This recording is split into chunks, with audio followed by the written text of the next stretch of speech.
I'm putting this on the pod. So currently Sarah is showing me the audience retention on YouTube. It's 8.2% of the video. People listen to our intro and they're like, fuck this. No. No, it's yeah. Oof. It's okay. At least Dad listens on YouTube. Yeah. Hi, Dad. Hi, Dad. How many people like start out? Average view duration 4 minutes. Okay. Is it like this? I don't know how to read YouTube stats. It's fine. You know, because we don't do it for you. We do it for us. Yeah, exactly. So. Oh my God. Ready? Hello. Deadpan. Hello, everybody, and welcome to Ghoul Society. That's my big sister, Jamie. And that's my little sister, Sara. We are grateful to be recording on the unceded stolen territories of the Songhees and Esquimalt First Nations and the Lekwungen and Wasanich peoples whose historical relations with the land continue to this day. As uninvited guests, we are committed to disrupting racism and colonial violence within ourselves, our families, and our communities. By listening to this podcast, you've officially been inducted into the Ghoul Society.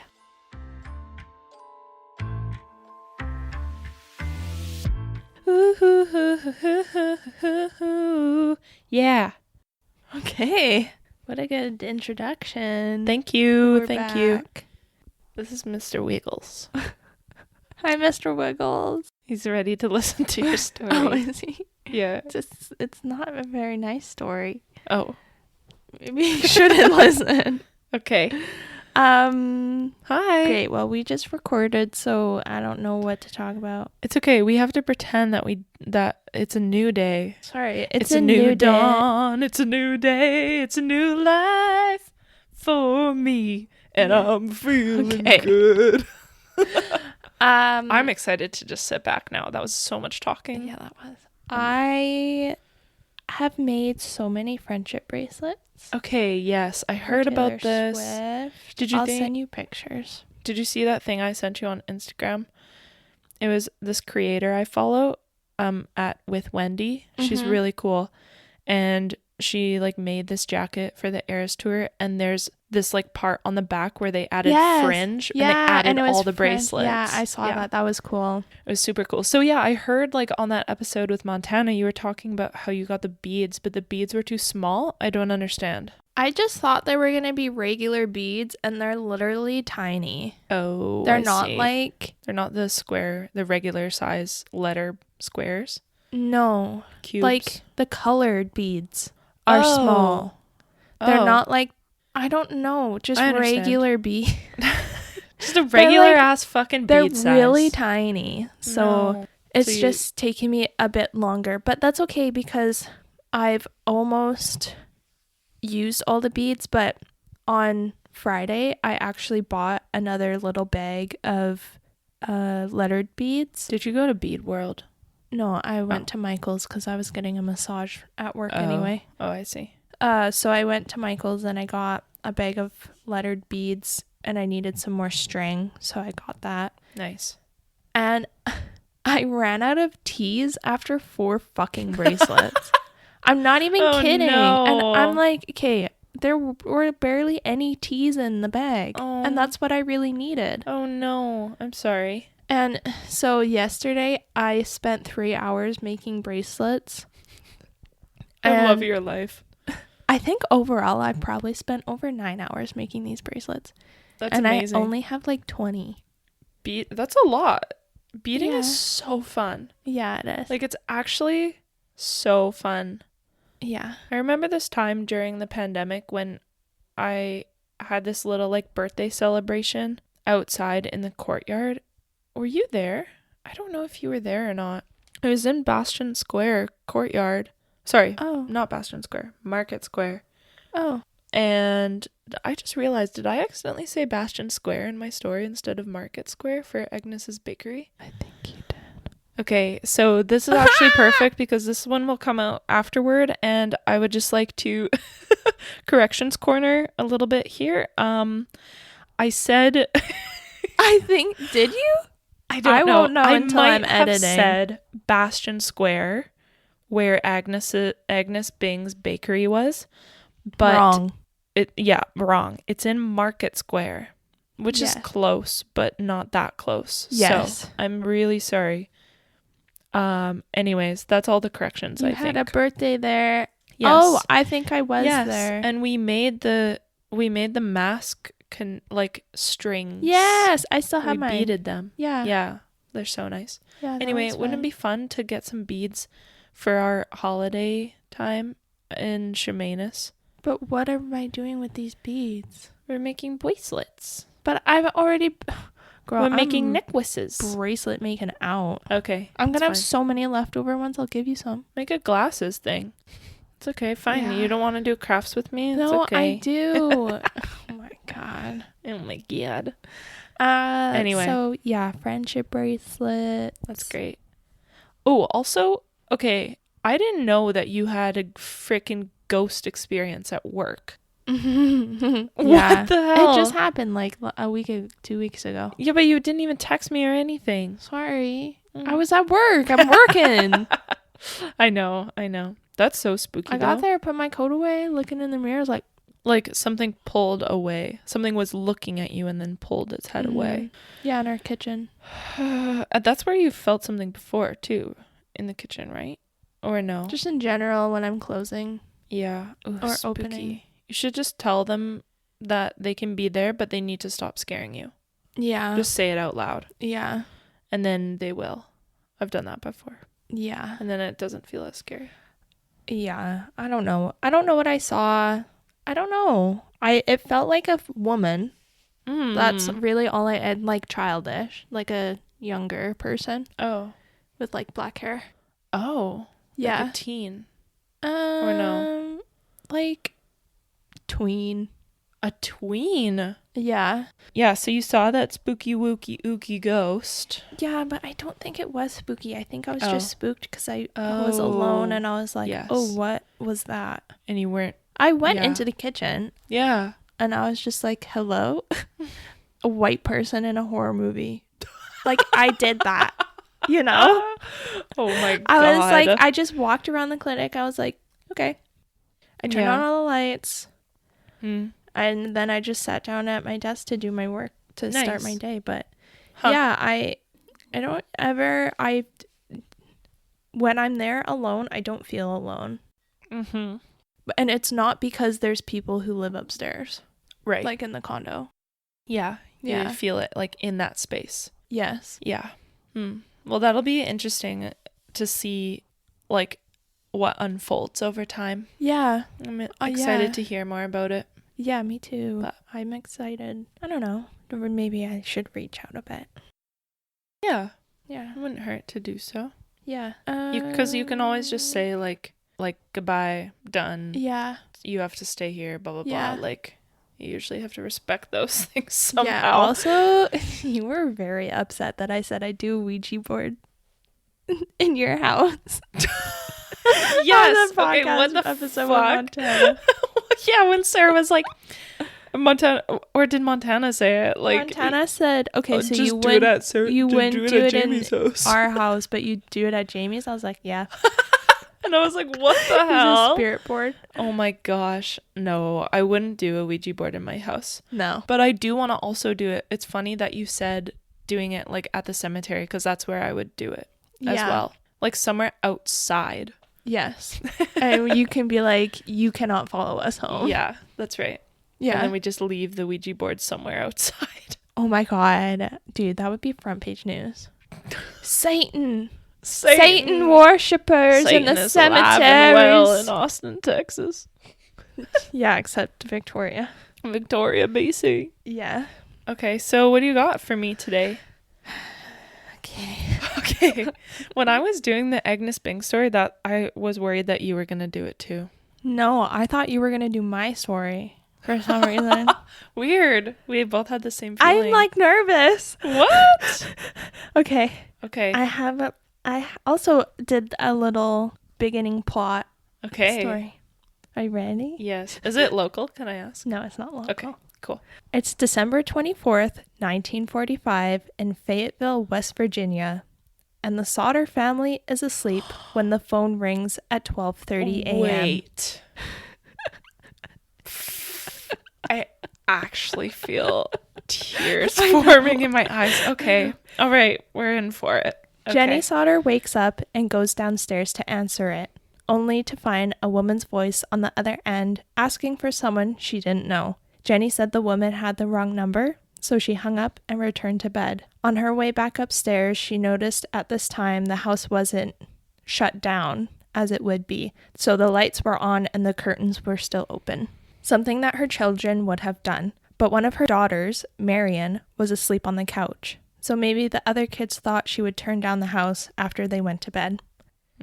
Assuming her other children were in bed in the attic, Jenny closed the curtains, turned off the lights, and went back to bed herself. About half an hour later, Jenny awoke to the sound of something hitting the roof and then a rolling noise. Right. Hearing nothing else. It's not Santa. It's not Santa. She went back to sleep. Around 1:30, she woke up again from the smell of smoke. She noticed a fire in her husband George's office. Jenny woke George up, who went to wake up some of their sons, who were to help wake up the other children. Jenny, George, and 4 out of their 10 children, Marion, 17, Sylvia, 2, John, 23, and George Jr., 16, escaped the house, frantically calling out to the rest of the children upstairs. At this point, the stairs were on fire, and they heard no response from the other kids, who were 14-year-old Maurice, 12-year-old Martha, 9-year-old Louise, or Louie, I think it might be Louie, 8-year-old Jenny, and 5-year-old Betty. One of their eldest sons, Joe, 23, wasn't home at this time, as he'd just been discharged from the army, serving in World War II. Wow. So, I am actually shocked that you're doing this story. I'm surprised. When I was writing this, I had full body chills the entire time for hours, and now I also have full body chills. It's a heavy hitter. It's a really, really, really famous case. Yeah. It's Montana just texted me and said it's the most anticipated episode that I've done so far for him. Really? Because I told him what I was doing. He was like, shut up. He's also very interested in it. Whoa. Okay. Yeah. Okay. This is really wild. I just had a thought that I hadn't had before. Okay. With the bang on the roof and the rolling. Yes. It sounds like it could have been like okay, I'm gonna say this wrong and then I'm gonna be laughed at. Oh, I remember. A Molotov cocktail. Oh, yeah. Is that what it's assumed to maybe be? I mean, I know you'll get into it, but I never thought of that until right now. No, not that. Okay. But like similar in the sense of like a explosive something to like cause harm. Okay. Also kind of exciting that you're doing like a holiday episode. Yeah. I guess we just do holiday episodes from here on out. It's holiday, a good idea. Slays on. Oh, whoop do you do? Dickory dock. Okay. So now that we've set the scene, we'll delve into the Sodder family a bit more. George Sodder was born in Sardinia, Italy in 1895 and immigrated to the U.S. 13 years later with his older brother. He found work on the railroads in Pennsylvania and after a while took a job as a truck driver in West Virginia. There he started his own trucking company, and it was there in Smithers, West Virginia, where George... Smithers? Oh, no. Sorry, I have a spelling error that says Georgia, but it's George. Georgia. Okay, so in Smithers, West Virginia, George met Jenny, the daughter of a storekeeper who had also immigrated from Italy in her childhood. George and Jenny got married in 1922, and the Sodders settled down just outside of Fayetteville, where there was a large Italian community. In 1923, they welcomed the first of their 10 children, with the last of their children being born in 1942. As George's trucking business grew, the Sodders became one of the most respected middle-class families in the area. Although George was known to voice his strong opinions, sometimes alienating people. Right. Of note, George was overwhelmingly opposed to Italian dictator Benito Mussolini, Right. which brought about many arguments with other members of the Italian community. Oh, yes. And then that's the link to the mob. Okay. By 1942, Joe Sodder, the second eldest son, left home to serve in World War II. In 1943, Mussolini was executed, but some in the community in Fayetteville still held grudges against George for speaking out against the Italian dictator. Wow. In October of 45, a life insurance salesman warned George that his house, quote, would go up in smoke and your children are going to be destroyed. End quote. What? Okay. Yeah. So it was him. Like, what? I know. What? On another Don't occasion, threaten people. someone who was seeking work from George noted that a pair of fuse boxes towards the back of the house would, quote, cause a fire someday, end quote. This concerned George as he had just had the entire house electrically rewired when they installed a new electric stove that they had bought. Oh. And the local electrical company deemed it safe. Wow. Okay. I love when you buy a new appliance and then you have to rewire your entire fucking house. Well, it wasn't electric before. Oh, I understand. Okay. Yeah. Their stove wasn't electric before. I was like, That's why they had to rewire the house. Oh, schmokes. So they essentially were wiring the house because it was never wired. No, it was. Oh, but it wasn't Well, good they enough. were probably like, getting an electric stove. We have the money. Just rewire the whole house. Wow. Safety. I'm actually They have 9 kids who live at home, bro. I don't understand how people go in and put new wires into houses after the walls are already finished. It doesn't make... I know you'd like drill a hole. I don't get it. I don't get it don't either. understand. I don't know. It's also said that in the weeks before Christmas of 1945, the older Sodder sons noticed a strange car parked along the main highway through town, watching the younger Sodder children return home from school. Ew. Okay. Yeah, right? Don't watch people. So unless you're doing it for art. Yeah. Okay. But then still don't be a creep. Yeah. No creeps. So we're back to the beginning. It's Christmas Eve, 1945. The Sodder family celebrated Christmas Eve. Marion, the eldest daughter, had been working in town and surprised 3 of her younger sisters, Martha, Jenny Jr., and Betty, with new toys as presents. Aww. Excited, the children asked to stay up past their usual bedtime, which was granted by their mother Jenny, with the condition that their son Maurice and Louis would put the cows in and feed the chickens before going to bed. Love that. Classic. Listen here, kids. You can stay up, but you gotta feed the cows and the chickens before you go off to bed, all right? You hear? Yes, Mom. George and the 2 eldest boys, John and George Jr., were already asleep at this time, which was around 10 p.m. After reminding the kids to do their chores, Jenny and little Sylvia went to bed. Now we know what happens next. Jenny is awoken by the phone, supposedly a wrong number. The police were actually able to find this person who made the phone call later during the investigation, and it did turn out to be a wrong number. Oh, wow. Because the phone call really freaked Jenny out. Yes.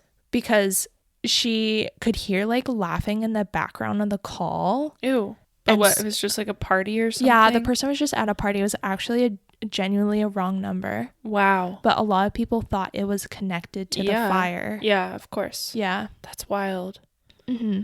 So then Jenny hears that weird sound on the roof and later wakes up to the smell of smoke. Okay, if you hear a weird loud sound on your roof, don't go back to sleep. She didn't hear anything else. She just heard a thud and then a rolling noise and then... I know, but yeah. Would you investigate your roof if you heard that? Yeah, like George, go see. Wake up, George, man. Yeah, or Jenny. Or she's a strong, independent woman. Yeah, but I would wake up the man. I'd be like, you go check it out. I don't want to. Yeah, you know? I would probably be the one. Out of me and Bristol, it would be me. Yeah. I would go check it out. Because of the fire that had started, they had no access to a phone, so Marion ran to a neighbor's house to call the fire department. Additionally, a driver going down the road noticed the flames and had also attempted to call the fire department from a tavern in town. However, neither of them could reach the operator. What? At some point... What do you mean? I don't know. They just couldn't reach the operator. Okay. The And there was operator no was on 911. break? I guess. What the fuck? Yeah. Okay. At some point, someone was able to call the fire department from another phone in town. And it's important to note that because it was Christmas Eve, it took some time for the fire department to come together. Dude, like, a house can burn down in a solid 10 minutes flat. It took them hours to reach the house. And they were like a 10-minute drive away. What? That is an Hours. actual disgrace upon the fire hall there. So it was later said by Fire Chief disgusting. Morris that he was unable to drive the fire truck and had to wait for someone who wasn't probably inebriated to drive. It's Christmas Eve. He's like, I can't drive. Okay. But let's remember that when you're on call as a firefighter, Yeah. you are not supposed to be drinking. Yeah. We know this is a real fact. Yeah. Though I guess it is the 1945s of it all. Yeah. Right. Like, what the hell? So George, John, and George Jr. were going to use an ladder. Fuck me. A ladder? A ladder to climb to the attic, but it wasn't in its usual spot. Right. And it was nowhere to be seen. Oh, what the It wasn't around the house. What the heck? So George attempted to climb the house. This is really sad. To break open a window to help his other children stuck inside, but he slashed his arm open and he had to climb back down the house. No. A water barrel stationed outside was frozen solid, which George initially wanted to try to use to throw onto the fire. Yeah, he's trying everything. It's a really sad story, actually. So he had the idea to pull one of his coal trucks up to the house and use it to climb into the house. But neither of them would start, even though they had used them the previous day. Well, Like the engine was flooded. Like they couldn't start the car at all. But, okay, devil's advocate a sec. Was it a diesel or was it a gas vehicle? Because I know that when it's really cold, diesels often have to be like plugged in. Right. And they often won't start. Like they're pretty temperamental in the winter. Yeah. Unless they've been running often. Yeah. I don't know. Seems a little fishy though. It is suspicious. It is fishy. Yeah. Unfortunately, the 6 members of the Sodder family who were able to escape the house had no choice but to watch their home burn down within 45 minutes. And it took the fire department, I think, about 7 hours to get there. Hours? Like, they didn't get there until the next morning. What? Yeah. Okay, they were like, we'll just let it burn. Did they know there were children in there? Yep. That's so messed up. I know. In the morning, the firefighters couldn't do much but search through the ashes for human remains. But weirdly, they couldn't find anything. Right. Oh my Apparently, they did find some small bone fragments, likely from some mice or like something in the basement, like critters. God. Okay. In the maybe like a cat. Maybe. Like Mr. Wiggles. Maybe. However, Chief Morris believed the 5 Sodder children had perished in the fire, suggesting it was hot enough to cremate them. Nope, wrong. Although we know now through science, and they even knew this back then too, so he was just an idiot. It's not true. No. It takes temperatures of 1400 to 2000 Fahrenheit to cremate a body in its entirety. And even still then, there's like sometimes little bone fragments. Yeah. And it takes hours to cremate a body. And how a house, I feel like a house wouldn't get that hot. No, because it's they not don't. Like in an enclosed space. They don't get that hot. No. There's no way. Well, maybe a newer house nowadays filled all with plastic. I know that shout out Dad. He has told us that a lot. Like houses burn a lot hotter now than they used to, but I don't think they get that hot. They don't burn that hot for long enough to cremate a body. Okay. You know? So Fire Chief Morris told George to leave the site untouched in order for the state fire marshals to conduct a more thorough investigation. But 4 days later, George and Jenny couldn't handle it anymore, and they bulldozed dirt over the basement to convert it into a memorial garden for their children. Oh. The coroner held an inquest shortly after and stated that the fire was caused by faulty wiring. Okay. Wait, so George and Jenny were waiting for them to, like, actually do a better search investigation kind of thing? Kind of. The fire, like, I don't know, the state fire marshal was just gonna come search through the freaking ashes again. Interesting. But then they were like, no, let's just cover it up. Well, that's a little, like, yeah. Would you do that? I don't know. It's hard to say. Like, grief is a mysterious thing. It does a lot of weird things to the brain. Yeah. So I feel like I understand. Yeah. But I'm also like, I don't know if that was maybe the best idea. Yeah, I don't know. So, coroner says faulty wiring. Right. But they just had the house rewired. Yeah, no way. Yeah. It's not. Sure, accidents happen, but it seems odd that the house's wiring was professionally redone and deemed perfectly fine. Yeah. Even more confusing, the life insurance salesman who had threatened George's house and children was on the jury for the inquest. What? Yes. Okay. Well, so then of course he would say that it's faulty wiring. Yeah. Because he did it. Because he threatened George and his kids. Or he got someone else to do it. So, yeah, life insurance salesman, your house is going to go up in flames, your children are going to be hurt. Wow. And then he's on the jury for the inquest. That's not okay. No.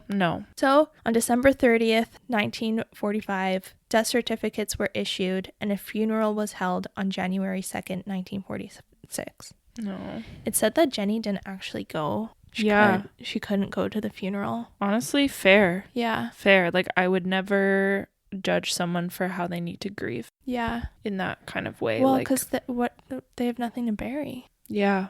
Like empty caskets? I don't know. Yeah. Oh, so sad. Yeah. So sad. As the Sodder family began to rebuild their lives, they started to question the official findings of the inquest about the fire. Yep. Fair. It concerned them that the cause was deemed an electrical or wiring issue since the house's lights remained on while the house went up in flames. If it was an electrical problem, the lights would have gone out. Really? Like for realsies? Yes. Okay. So obviously they're just being gaslit. Yeah, right? Like hella gaslit. Yeah. Okay. Even more chilling is that they eventually found the ladder that was meant to be on the outside of the house. Oh no. Where was it? At the bottom of an embankment. What? 75 feet away from the home, but no one in the family had moved it. It was just thrown into an embankment. They were definitely set up. That's so crazy. Yeah. A telephone repairman, who I assumed was sent to the home to look at the phone lines from the road to the house, told the Sodders that the house's line had not been burned through during the fire, because remember, Jenny couldn't use the phone, but it was cut by someone who climbed the 14-foot pole. Oh, and with the ladder. And was able to reach 2 feet away from the pole to do it. Perhaps using their ladder. Yes. Okay, because I was wondering, when you said the part about how, like, she couldn't use the phone because of the fire, I was like, I don't think that's true. I don't think that's true. Cut from that makes the more street. sense. Not even, like, the line going into their home, but, like, up a fucking phone pole. That's so crazy. Okay. Yeah, because of course, if the lights are still on, of course the phone would still work. Yeah. Like, a man who neighbors saw stealing a block and tackle, which is a pulley system, from the Sodder property around the time of the fire was arrested. Good. He admitted to the theft and claimed he was the person who cut the phone line. Oh. Thinking it was a power line. Oh. Okay. Also, though, if it was a power line, it would have killed you. Yeah. Idiot. What an idiot, literally. But he denied having to do anything with the fire. Okay, but why did he cut the phone line then? Well, weirdly, there's no record of identifying this man. What? And why he had cut a utility line while stealing the block and tackle has never been explained. Okay, well then where did this record that you're saying come from? It's in like all of the articles. But then it's not an official thing? That he was identified. But there was a block and tackle pulley system stolen from the Sodder's truck. Okay. Yeah. Okay. So that it did happen. Right. Mm-hmm. So strange. Yeah. Jenny herself stated in 1968 that if this man had cut the power, she, George, and the other 4 children wouldn't have been able to escape the home. They wouldn't be able to see. Oh. Jenny was also vocal about not accepting Chief Morris's belief that her remaining children's bodies had been completely burned in the fire. Mm-hmm. Many of the household appliances were still found after the house had burned down, and Jenny even explained that a newspaper account of a similar house fire that killed a family of 7 that had happened recently, but the skeletal remains of the victims were found in their home. Yep, she's right. Again, if there's appliances found, there'll be bodies. Yeah, it takes hours at such a high temperature for bones to be cremated. Jenny even contacted a local crematorium to explain the process of cremation to her, for further solidifying the fact that it's not possible for human remains to burn to ash in a house fire. Wow. It just can't happen. So where are the Sodder children? Exactly.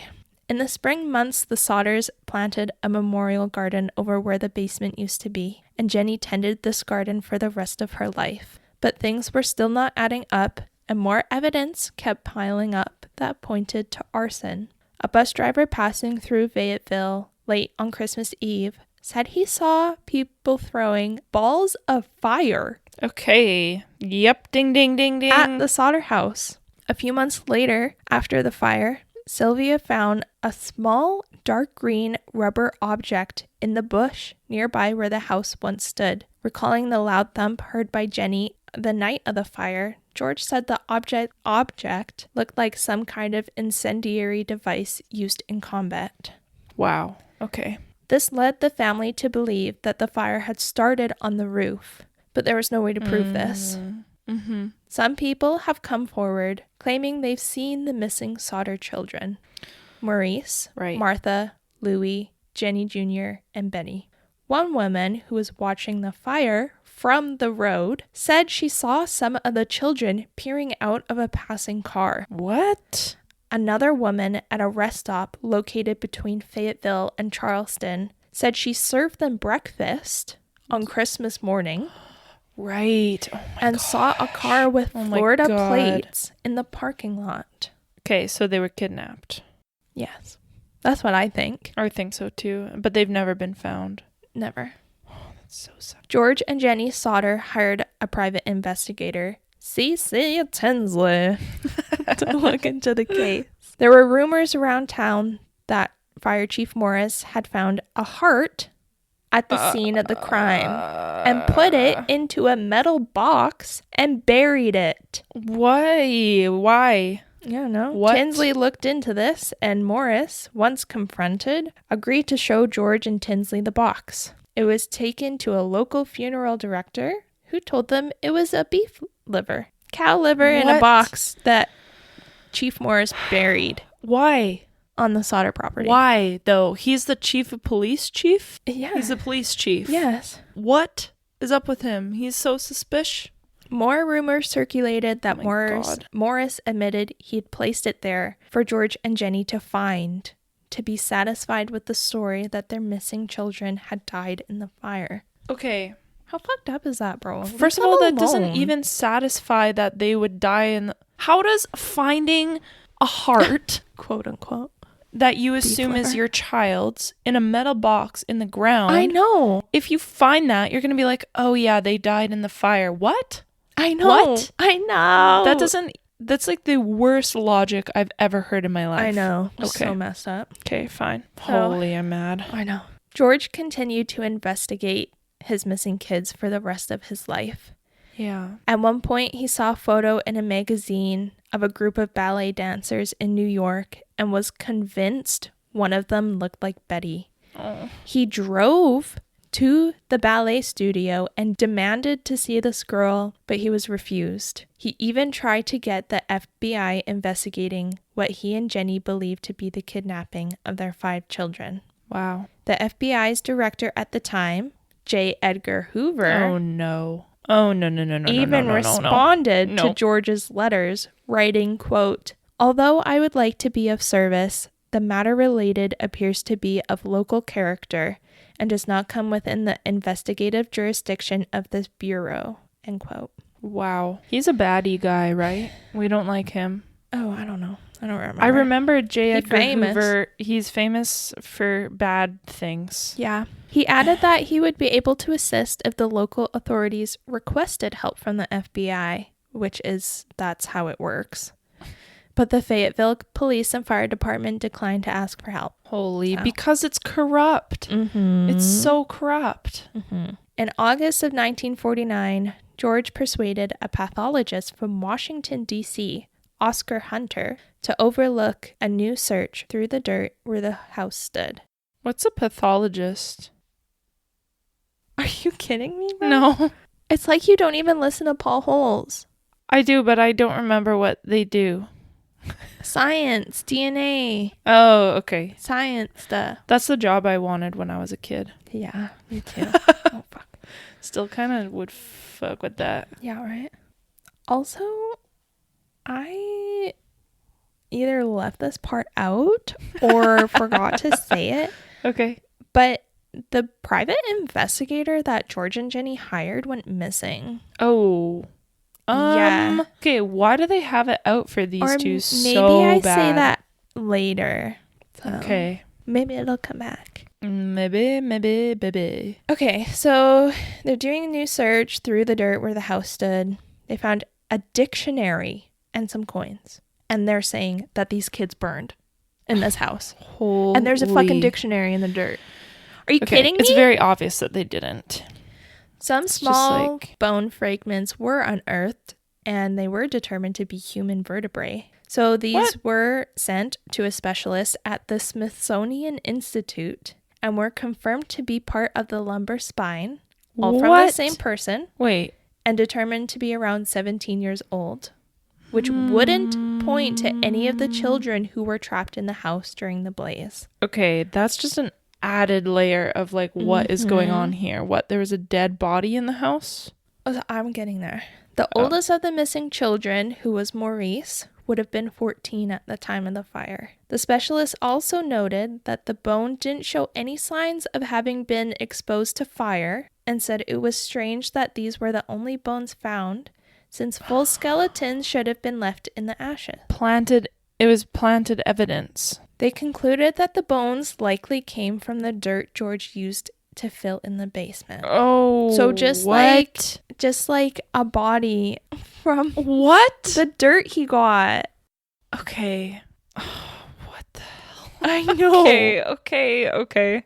Sure. Yeah. Sure. There's just a body in the dirt. Okay. Investigator Tinsley, Tinsley is said to have confirmed that the bone fragments came from a cemetery, but couldn't explain why they had been there or how long. Water? Or how they could have gotten into the dirt that was used to fill in the basement. Maybe some rushing water? Maybe. In 1950, the West Virginia legislature held 2 hearings regarding the case as it gained national attention. Then Governor Pattinson. Robert Pattinson. Robert Pattinson. Edward. Then Governor Patson and State Police Superintendent Bouquet told the Sodders that the case was hopeless and closed it on a state level. That's so rude. They're like, fuck you. They're being so rude right now. At this time, the FBI claimed it had jurisdiction over the case as a possible interstate kidnapping, but dropped it 2 years later, 1952, after following leads with no progress. Okay. So essentially, on paper, it's ended. But this isn't the end of the missing Sodder children. As I mentioned before, George and Jenny didn't give up hope that 5 of their children, Maurice, Martha, Louis, Jenny Jr., and Betty, were alive and were kidnapped that night in 1942. They made flyers of the children offering a $5,000 reward for information. Whoa, that's like $20,000 in today's money. Probably. In 1952, the Sodders erected a billboard at the site of their home and one along Route 66. This billboard is well known to the true crime community and has become somewhat of a famous landmark. Lark, they ruled angels sing, glory to the newborn king. Landmark for drivers through Fayetteville. It's not even Lark, it's Hark, the herald. That's embarrassing for you. Thank you. A few months later, another... Oh, yeah. We're maxing out on our amount of record time right now. A few months later, another reported sighting of the children came to light from a woman who ran a hotel in Charleston. She claimed to have seen the missing kids a week after the fire, although she couldn't remember the date. Okay. I saw this really important thing, but I can't remember the date. She said the children came into the hotel around 12 a.m. with 2 men and 2 women. Oh. When she tried to speak with one of the kids, quote, one of the men looked at me in a hostile manner. He turned around and began talking rapidly in Italian. Immediately, the whole party stopped talking to me, end quote. What? And this, okay. And this woman said they left the hotel early the next morning. Wow. Mm-hmm. Okay, then. Investigators don't consider this story credible since she first saw the photos of the children 2 years after the fire, which was 5 years before she came forward with her information. Okay. But okay. Yeah, you know, stories people have abound. their reasons, but I don't know. George continued to follow many leads and traveled to each place they came from. Someone from St. Louis, Missouri, claimed that Martha was being held in a convent. Someone at a bar in Texas said they overheard 2 people making incriminating statements about a fire that happened on Christmas Eve in West Virginia years ago. In 1967, Unless they're just like 2 true crime junkies. Yeah, I know, right? God. In 1967, George went to Houston to follow another tip. A woman had written a letter to them saying that Louis revealed his identity to her one night after having too much to drink. She thought Louis and Maurice were living in Texas somewhere. George was unable to speak with this woman, but the police were able to help find the men she indicated as Louis and Maurice. Oh, gosh. And they denied being the missing sons. What? Okay. The Sodders received another letter that they believed was the most credible evidence that their son Louis was still alive. A letter postmarked in Central City, Kentucky, was mailed to Jenny with no return address. Inside the envelope was a photo of a young man around 30 years old with features that Louis likely would have had as an adult. What the heck? On the back of the photo, there was writing that said, Louis Sodder, I love brother Frankie, Lil Boys or Ill Boys, like Illinois, I'm not really sure. A90132 or 35.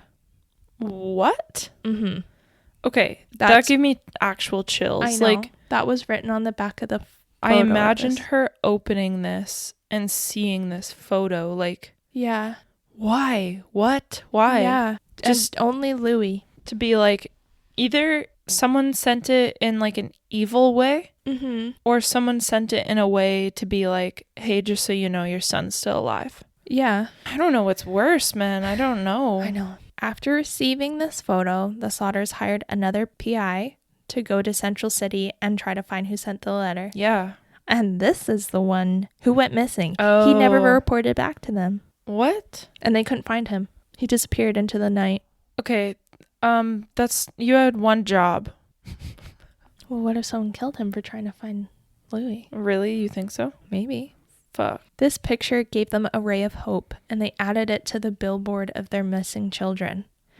A relative of Jenny's in Florida, said to be her brother Frankie, even had to prove his kids were his after George heard that this relative's children looked so similar to his own missing kids. Oh, I see.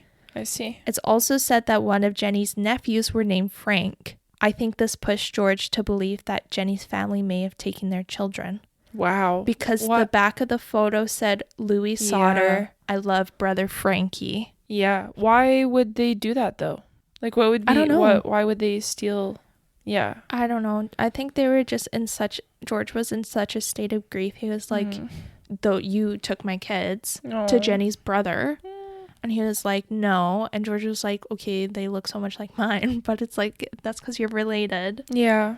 Oh, that's really sad. Mm-hmm. At this point, George admitted that the lack of information coming in about their children was, quote, like hitting a rock wall. We can't go any further, end quote. Mm-hmm. Although he vowed to continue their search, saying in another interview, quote, we only want to know if they did die in the fire. We want to be convinced. Otherwise, we want to know what happened to them. Yeah. End quote. Honestly. George died in 1969, but Jenny and their remaining children continued to look for answers to the questions about the missing kids. Wow. Did any of them, like, go to the places? Like, did any of them go to Kentucky or the other places where they were supposedly seen? Like, if this was just me George and you, I would go. Yeah, I would too. I would search. Yeah, I know. Hella search. I would be like, everything is dropped. I'm taking out a loan and this is my life now. Yeah, I know. It's kind of interesting. Mm-hmm. But I mean, I'm not shaming at all. I'm just interested if they did or not. All of this to say, except for John, who never spoke of the night of the fire and said his family should accept what happened and moved on. Wait, who's John? One of the older sons. Wait, what did he say? He never spoke of the fire. He said that his family should accept that his siblings burned in the house. I guess maybe it's easier. It's just easier to accept that so that you can try and move on. Like, I understand that, but woof. Yeah. It's most curious to me that John is most outspoken for the story that his siblings perished in the fire, because he had 2 different accounts for the night when he was first questioned about the fire. Oh. But it could have just been false memory. Yeah. He first stated he had run into his siblings' bedroom and tried to wake them, but couldn't, and then just ran out of the house. Okay. But he later changed his story, saying that when he went into their room to help, they weren't there. Their beds were empty. Okay. And then he ran outside. Interesting. Mm-hmm. Interesting. I wonder why he would say that he couldn't wake them up. Yeah. Okay, here's a thought. Maybe he was covering for them. Maybe they snuck out and they were like, cover for us, older brother. Yeah. And so maybe that's why he said that. And then he realized, like, no, this is actually real. But then he would have said, I don't know. Yeah, but they were all like such varying ages. Yeah. You know? Mm-hmm. Another article I read said that he simply yelled for his siblings before running out of the house, not even going into their bedroom. Okay. So if he didn't go into their room, no one had seen them that night. Wow. After they went to bed. That's so crazy. Because Jenny and George went to bed before the kids. Fuck. Yeah. I don't, like, thinking about going to bed before your children go to bed is so scary. I know. Like, for some reason. I'm not to be that parent, but to kind of be that parent. Yeah, I know. Like, sometimes I think about all the times that I forgot to text mom back when I was staying out late. Yeah. And she would stay up waiting. I know. Sorry, Mom. I'm really sorry. Sorry, Mom. I didn't mean to make you so frightened. I get it now. Yeah. I really do. For the rest of Jenny's life, she wore black and tended the garden she made at the site of their former home. Oh, baby. She passed away in 1989, and her family took down the weathered billboard when she died. Really? Mm-hmm. Whoa. Yeah. They took it down. Okay. Yeah. Plot twist, I guess. The surviving children and their children continued to keep this case in the news and continue to look for leads. Cool. So they're like, yeah, everyone talk about it, share it. Like, their main theory is that the Sicilian mafia attempted to extort George for money and that the children were taken by someone who knew of the planned arson and told them they would be safe if they left. It's thought that they may have been taken to Italy from these unknown people. And the family believes that if the missing kids survived, they wouldn't have attempted contact with the surviving family members in order for them to remain safe from the mafia. Sylvia Sodder, the youngest of the surviving kids, died in 2021. Oh. Yeah. They're all dead? All the rest of the siblings? The kids, yeah. Wow. She said that the fire was her earliest memory. She was like 3. Whoa. Recalling that she was the last child to evacuate the home. She believed throughout her life her siblings survived that night. And Sylvia's daughter spoke out in 2006 saying, quote, "She promised my grandparents she wouldn't let the story die, that she would do anything she could," end quote. Wow. The 5 Sodder children who didn't escape the house that night have been missing for 79 years. Oh, that just gave me crazy chills. Yet their stories continue. Their story continues to be told in books, on the news, online, and even on TV, as seen on History's Greatest Mysteries on the History Channel in 2022. Wow. And that is the Sodder children. So what do you think? I think they were kidnapped. Mm-hmm. And I think that photo is Louis. What? So the part where they talked about how they were kidnapped for like money, for extortion. Yeah. But then they never contacted the family for the money. Yeah, I don't know. Really, really weird to me. Or they were kidnapped because they hated George. Right. Yeah. And they were like, fuck you. Yeah. For all the shit things you say about Italy. Right. And it was probably like if the kids ever reached out, they would be killed or whatever or brainwashed. Worse. You know. Yeah. Yeah. Yeah, I agree. I think that they were also kidnapped. They did not die in that fire. No. There's no way. No. So and I don't think they ran away. There's no way. No, because then they would have reached back out. Yeah. Like, I think they were kidnapped. I don't know if they were killed or not, though. So, because I don't know. True. I mean, like, with DNA now, with genealogy shit, like. True. I feel like there's descendants. Yeah. Of those missing. Either that, and they just don't have their DNA profile within the system, or they were killed. Right. Those are really like the only 2 things for me personally. Yeah. No, it's so crazy. I always love like doing the DNA like ancestries type stuff, except like I haven't, and I don't know if I would until I know that there's like an actual trusted source, because even recently I think on Ancestry there was like a data breach. Yeah. And now everyone's data is like being sold on the black market. Yeah. And it's really fucked up. And like that's a way to like, I don't know, find all a certain type of people and then try to kill them. Yeah. Because of like racism. Yeah. So it's kind of crazy. But wouldn't it be cool if we like lived in a world where everyone's data could be connected and you could easily see like lineages and stuff? Yeah. But it's a crazy case. I know. Thank you. You're welcome. It makes me so sad like talking about that case, because it's just so fucked up, and like the way that Jenny and George were gaslighted for the rest of their lives. Yeah. No one believed them except their kids, because they were there. That's the part I don't understand. It just means that like everyone was involved. Yeah. Which is so scary when like you can't trust anyone because everyone is against you. Yeah. And yeah, it's just so messed up. Yeah.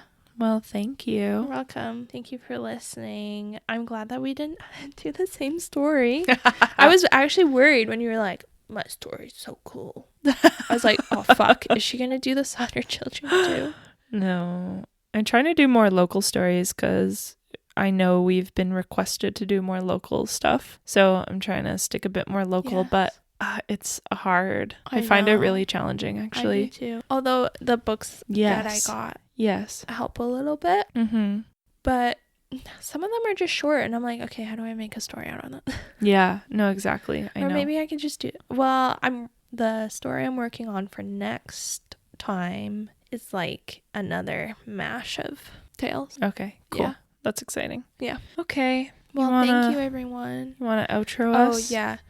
If you have your own spooky, ghost, or regular stories that you want to share with us, you can email us at ghoulsocietypod@gmail.com, or you can, as Jamie says, slide into our DMs at Ghoul Society Pod, and you can find any of our resources and trigger warnings in the show notes. Thank you. And we'll see you next time. Bye. She claimed to. I can't. I actually. You want me to read it for you? I actually. Imagine we weren't recording this whole Oh time. my god. I actually can't. Okay.